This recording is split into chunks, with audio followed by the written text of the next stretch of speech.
Yeah, exactly. Keeps it from being so abrasive to your nasal passages.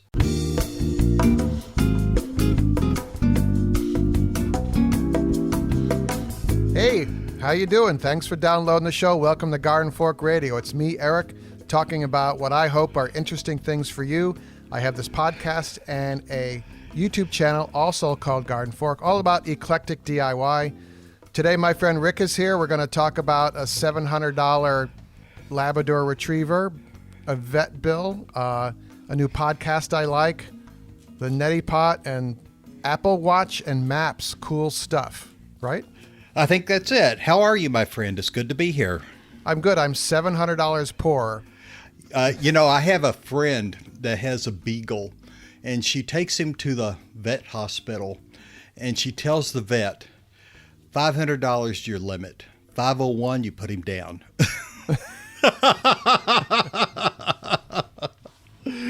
I don't think she actually meant it, but in a way, she kind of did too. I don't know. It gets expensive. So I haven't shared this with a lot of people, but Spiker, one of my yellow labs, up in the woods, met up with a porcupine. And porcupines are not aggressive. They move very slowly, but they stink. They just stink. And Labradors love anything that stinks. And they don't want to bite it. They want to stick their nose in it and smell it. And the porcupines seem to know this, so the porcupine just lets them do that. And the porcupine's one defense is that it can move its tail. I don't think I haven't seen it in person, but they can basically swat a dog or an animal with its tail. And in Spiker's case, she had about 40 or 50 quills in her snout and her upper jaw. Ow. And a few in the lower jaw. And of course, she does it on Saturday night when our regular vet is closed. And happens that way every time. I was like, why don't you do this in the morning? So we haven't had to go to the emergency vet in a couple of years. And there's one like a half hour away from us upstate. And we called them, and it was like by this time, 8:00 Saturday night. And they're like, oh, we just took our last patient in. And I'm like, well, aren't you open 24 hours? They said, no longer. And I'm like, well, where do I go? And they gave me a name of one, which is farther away. And I called them, and they were very nice. And they said, it's an 8 to 10 hour wait here in the waiting room. Wow. And then I called a third one, which I'd never used before, but they were, like an hour drive away near Hartford. And they were like, yeah, come on in. Well, it'll be a bit, but come on in. And it's an hour drive anyway. So they knew we were coming, so they could slot us in. And we got there, and it wasn't like a super fancy place, but it had been there for years. But the people that worked there were great. It was a little compact kind of place, and you're kind of hearing everyone else's dilemmas with their dogs or pets or stuff. So it's not very relaxing, But they had to deal with one dog ahead of us, and then they took Spiker in, and it was just me and the camera operator and Andy in they put you in one of the treatment rooms to wait, I guess. But then we moved actually into the waiting room because I'm like, it's just this tiny room, and and they were fantastic. They had the knocker out, which I knew they would have to do. And it was kind of funny because the vet is telling us all the procedures, and we're like, we just said, this is our 5th time. So just do what you got to do, Well, what is the procedure really? Well, the quills have a little barb on them. Yeah. So like a little fish hook end.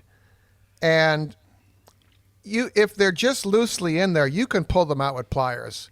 And the trick to that is to lay the dog on his or her back. Mm-hmm. And then you can work on their mouth, whatever. It usually takes 2 or 3 people. If they're really deep in there, do not pull them out. They need to go to the doctor. It's just not fair to your dog. Your dog's part of your family. So we pulled out the bottom ones because they were just in there loose. You can do it with the pliers. But then they have to anesthetize, or at least they make the dog kind of woozy with a localized anesthetic then, and they'll pull them all out. But some of them go so far in, so they were so far in the upper jaw area, they pulled them through, so they pulled them out of her mouth. Oh, yeah. Instead of trying to pull them out her snout. And also, since skunks are incredibly smelly and dirty, there's a whole risk of infection. So she's on 10 days of antibiotics. And then they want us to go to our regular vet for a checkup just to make sure there aren't any quills that they missed, because the quills can move through whatever body part they got into. They can get embedded, and then they slowly move through the arm or the snout or whatever. So they would have to pull those out. And they also x-rayed her jaw to find out if there were any quills embedded that they didn't see, visually. It was fantastic. Right. Oh, yeah. And the other thing we learned since we have this set of Labradors, is we got pet insurance, which is a little pricey, but it seems to even out every year with some really giant vet bill. So. Oh, I'm sure sorry that happened. You accidentally said skunk in the middle of that, and you meant porcupine. I'm sure. Yes. Yeah. But skunks are smelly too. Yeah. But porcupines are smelly, and porcupines are prickly. Yeah. And it also made me realize, I've talked a little bit about this before, but the private equity is buying up veterinary practices, much like they bought up doctor practices. Right. In other words, Wall Street money, they form a corp, and then they buy out a bunch of veterinary practices, and they put management in place. And that's happened at our vet actually as well. So there's kind of a dwindling amount of emergency vets I have found in our area up there. Well, some of it was just because of COVID. I follow the American Veterinary Medical Association, AVMA, website. They have a newsletter. And extraordinarily large number of vets either retired or died during COVID. Yep.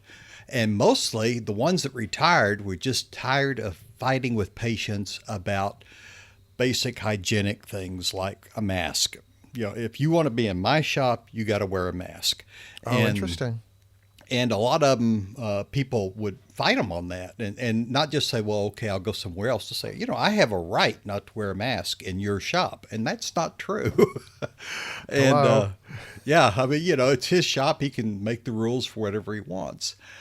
And there were just so many bitter fights about it that a lot retired, and then quite a few died of COVID, coming in contact with their patients' owners and stuff. And it takes 6 to 7 years to create a vet, and there's been a real shortage. There was actually a glut of vets, according to the AVMA, before COVID, and that's the reason that emergency hospitals sprang up to absorb a lot of the vets that were coming into the market. And now that they have been absorbed, those vets have been absorbed into practices, there are just no emergency vets around. That's a constant complaint on my local Virginia Beach Nextdoor app, is, where are the emergency vets? How come I can't find one? I need one desperately.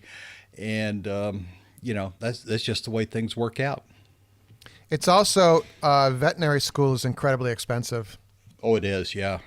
And it's amazing. I have a friend that tried almost her entire life to get into vet school. Exceptional student, took all the right courses and everything. And she just didn't ever make the cut to get into a Texas veterinary school, which is what she wanted to do, to go to A&M.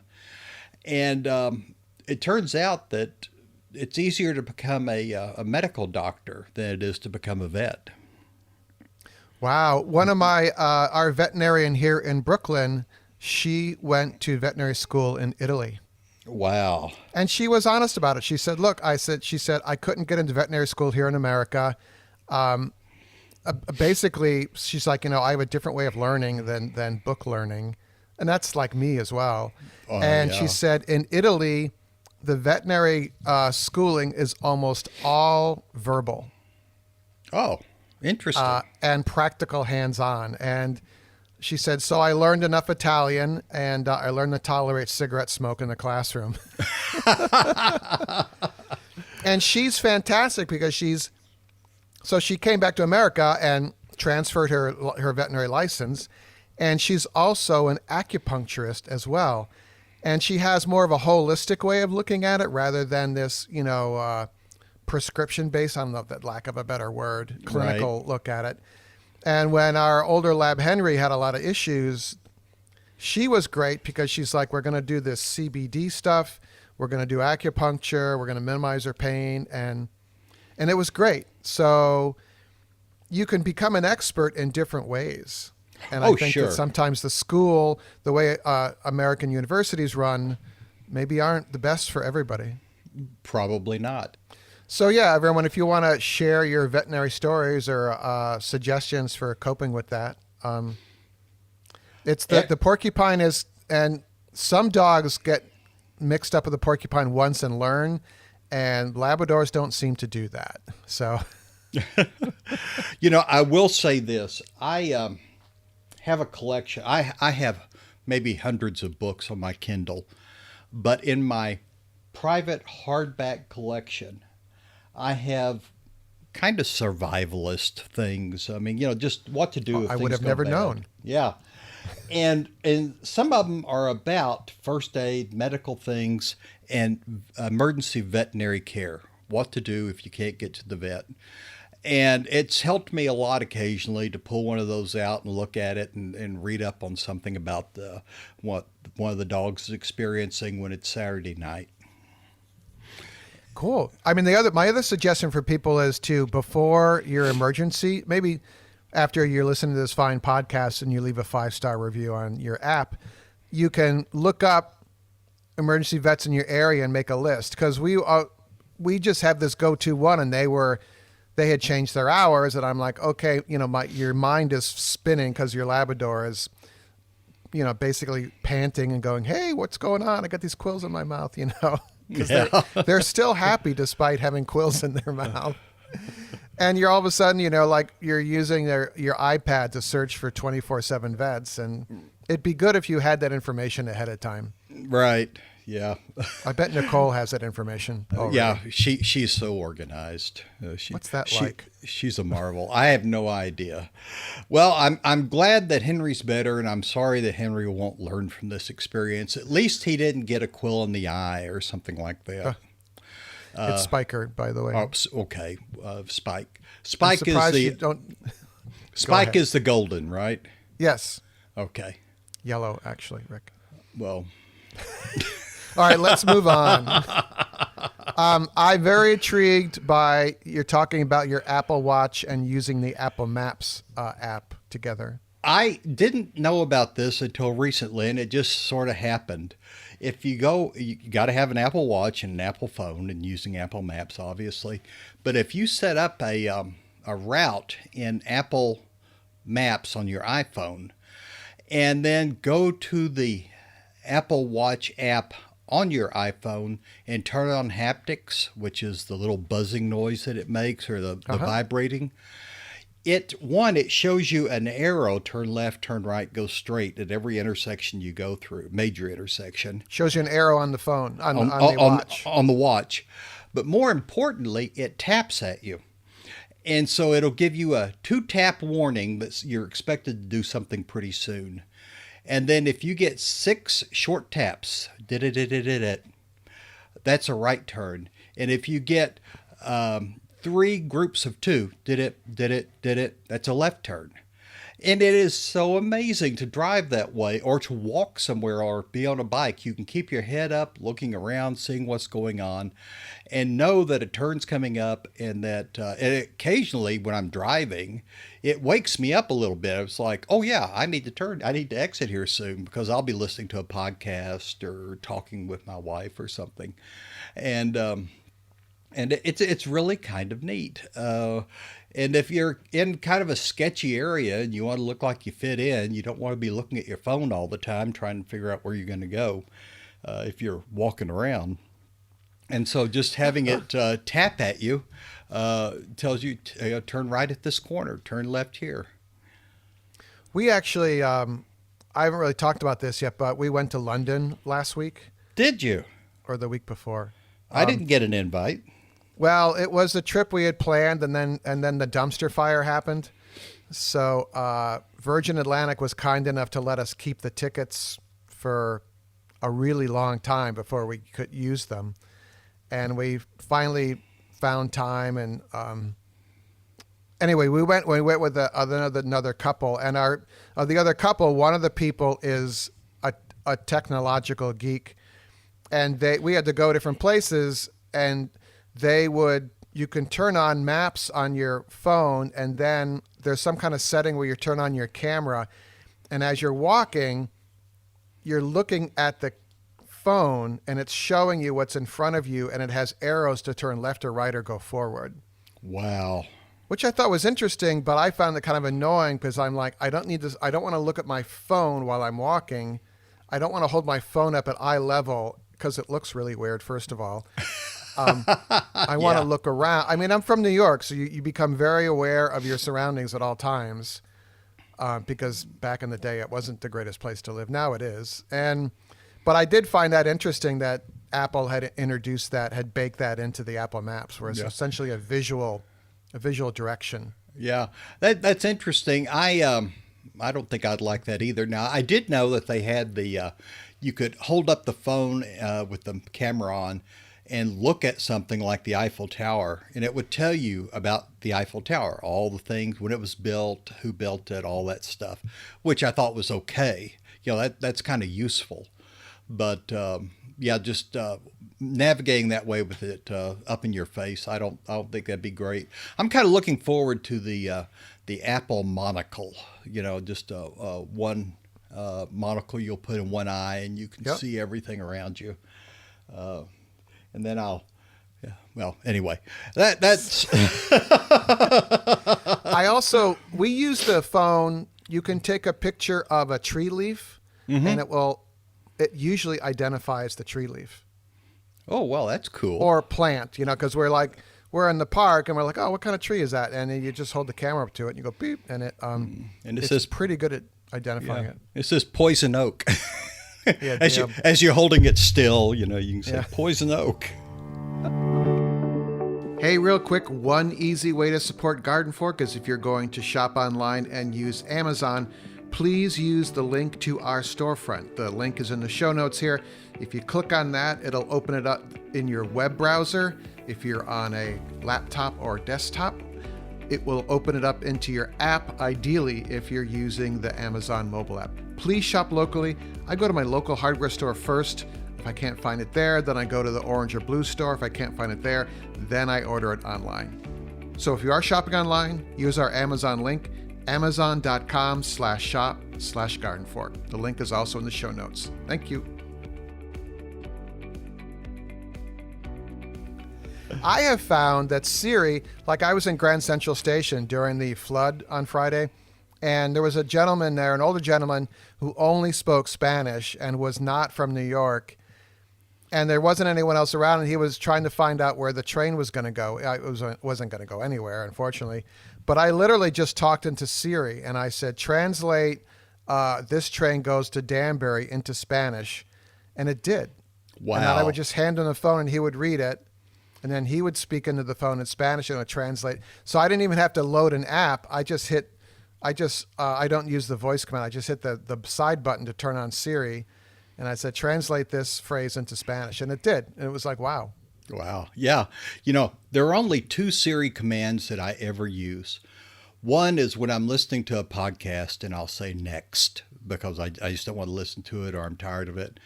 And the other is I'll say make a note. And it'll open Notepad and I'll make a note for something. And that's the only thing I've ever used it for. And I guess I need to explore it more. Now that all these chat GPT things are coming online, we can expect those skills to be, to get even better. The problem is that I am not a very verbal person. I will write it before I'll say it most of the time. Oh, interesting. And so whenever I say it, I stumble and hum and ha, and I don't think it through.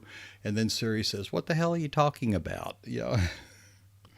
I use the reminders app. I literally I'll put clothes in the dryer at 10 o'clock, and then I just hit the side button to turn on Siri, and I go make a reminder at 11 o'clock to take the clothes out of the dryer. And that's how I run my life every day. Well, Instead of making lists and stuff, I just go, Yeah. I have like 10 reminders a day timed at different times.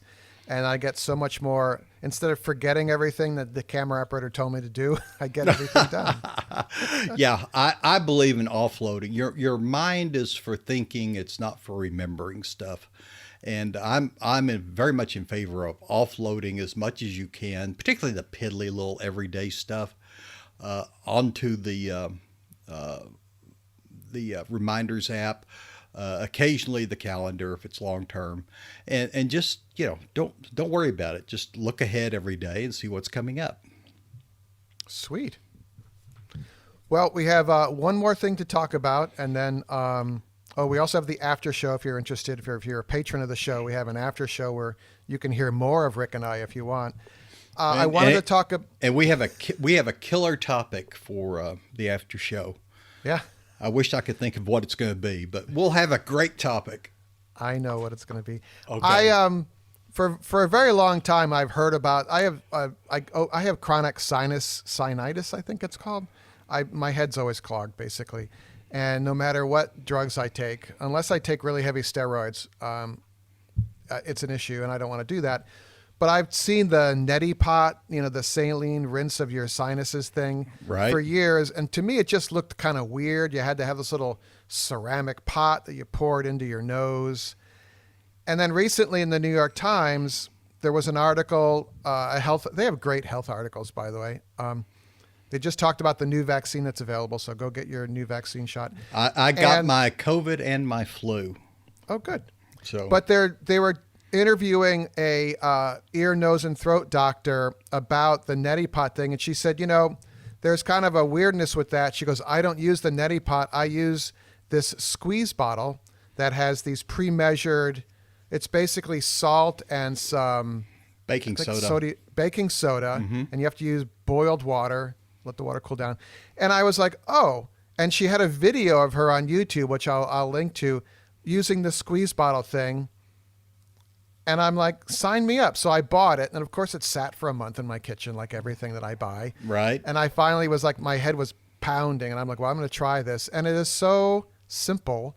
And it's not, you don't have this weirdness with this teapot thing you're shoving in your nose. It's just a squeeze bottle. And it just works. You don't have to like make your sinuses do something and it isn't a miracle, but it certainly does help. And I think over time, it will help even more because it's just keeping my sinuses clean. And like if I'm doing some work where I'm sanding wood or I'm doing some kind of demo and you have a mask on, but you still feel like you got junk up your nose, you can clean it out with the saline squeeze bottle thing. Yeah, I actually have one of the old blue neti pots. It's plastic, and I use it about this time of year every year. I'll start getting locked up and start having problems. It washes out your sinuses. That's good. But the salt dries them up too, which helps you breathe. And yeah. I think that's a great deal. Now, the neti pot's got a really bad reputation because people were taking them into the shower, filling them with just lukewarm shower water and no saline or anything in them. And they ended up with some sort of weird amoeba eating at their brain. Yeah, don't do that. Don't do that. We don't have many listeners, and we want each of you to stick around for a while. So don't do that. I take a Pyrex, like a quart Pyrex measuring cup thing, and I put 8 ounces of water in it, and I put it in the microwave and I boil it, and then I let it sit there to cool off. You don't want to put hot water in your nose. And then they have these pre-measured packets, and you put the measured packet in the little squeeze bottle, and you pour 8 ounces in, and boom, you're done. And it says right on the side of the squeeze bottle, replace squeeze bottle every 3 months because, I guess junk can build up in there. Sure. And I will link to the company I got it from, and I'm really happy with it. So I've known about this probably for 30 years, but just this porcelain pot thing seemed too weird for me. And it took a article I ran across in the New York Times to say, oh, why don't you try this? And I'm like, oh, okay. And gee, why didn't I think of that before? Yeah, just use good sanitary technique, and it works like a charm. It really does help me a lot.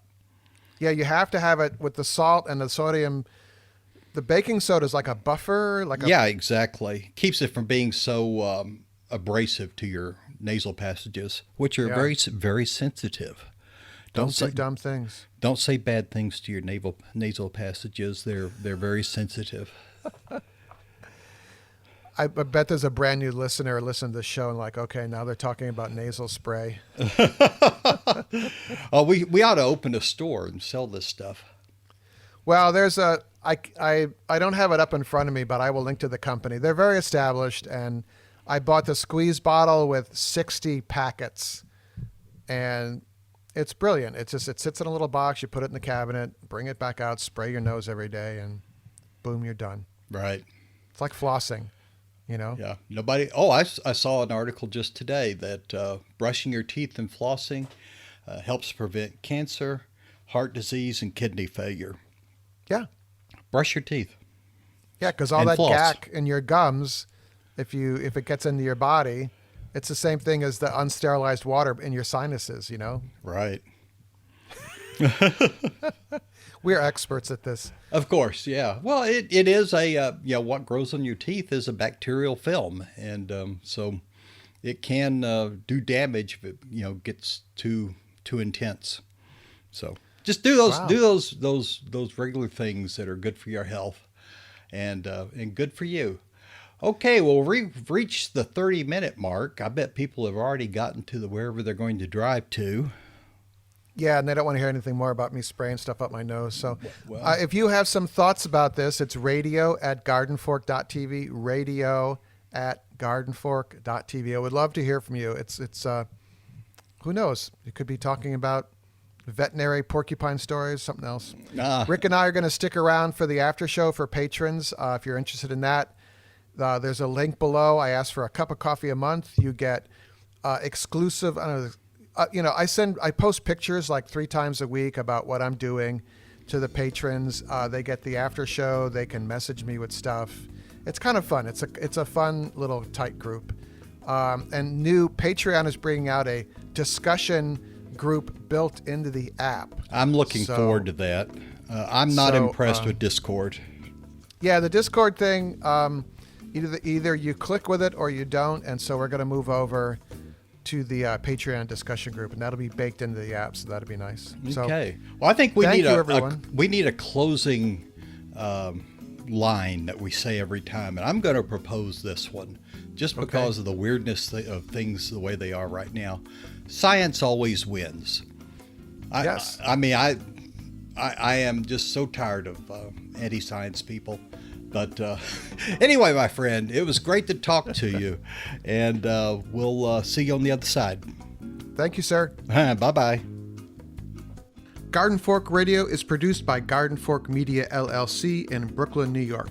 Our executive producer is Jimmy Goose. For more information about Jimmy and the custom hollow books he makes, visit hollowbooks.com. The music in the show is licensed from audioblocks.com and uniquetracks.com.